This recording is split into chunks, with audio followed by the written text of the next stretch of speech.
वालेकुम दोस्तों, कैसे हैं? उम्मीद करता हूँ सब ठीक ठाक होंगे। मैं हूँ इट्स अली। सुनो, तुम जैसा गुमान करोगे अल्लाह ताला को हू बहू वैसा ही पाओगे। अगर सुकून की घर से इसे ढूंढने निकलोगे तो इसे अस्सलाम पाओगे। जब गुनाहों से लिपट कर हार जाओगे तब इसे अल गफूर पाओगे। जब सारे दरवाजे बंद हो जाएंगे तब तुम अल्लाह ताला से गुमान करोगे तो अल्लाह ताला को अल फतह पाओगे। जब यकीन के साथ इसके रूबरू तुम दुआ के लिए हाथ उठाओगे तब अल्लाह ताला को अल मुहीब पाओगे। जब अपने सारे मामलात अल्लाह पर छोड़ दोगे तब अल्लाह ताला को अल हकीम पाओगे।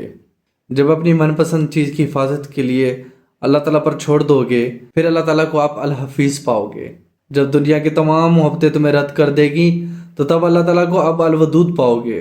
अल्लाह से अब जैसा गुमान करोगे अल्लाह ताला को वैसा ही पाओगे। क्यों कुरान पाक में जगह जगह फरमाया गया कि जैसा मुझसे गुमान करोगे मुझे वैसा ही पाओगे। अल्लाह ताला हमारे साथ है, हर मुश्किल में हर परेशानी में अल्लाह ताला हमारे साथ है। अल्लाह के बंदो, अल्लाह से अच्छा गुमान करके तो देखो, उस रब की ज़ात से तवक्कुल करके तो देखो, फिर देखना सारे आपके मसले हल हो जाएंगे, सारी परेशानी हल हो जाएंगी। सिर्फ और सिर्फ अपने रब की ज़ात पर तवक्कुल होना चाहिए, अच्छा गुमान होना चाहिए। अगर अच्छा गुमान करोगे अपने रब की ज़ात से तो अच्छा होगा।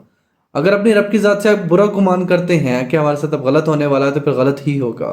तो लिहाजा अल्लाह ताला से अच्छा गुमान करो। वो रब गफूर रहीम रब है। अल्लाह ताला की ज़ात पर आप जिस तरह गुमान करोगे अल्लाह ताला को हू बहू वैसा ही पाओगे आप।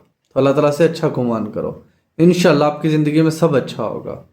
अल्लाह ताला हमें अमल करने की तौफीक अता फरमाए। जज़ाकल्लाह।